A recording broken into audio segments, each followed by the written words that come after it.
قبل ما تروح للسبونسر مذاكر انهي نوع من انواع السبونسرز اللي انت محتاجه اصلا.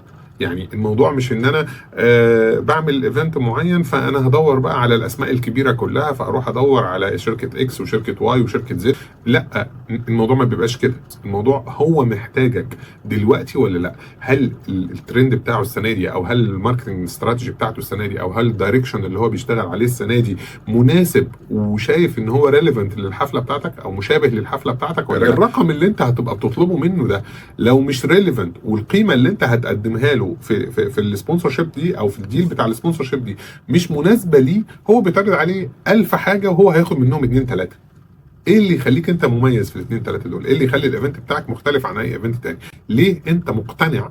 عشان تقدر تقنعه. احنا قلنا لازم عشان اقنع حد لازم اكون انا مقتنع.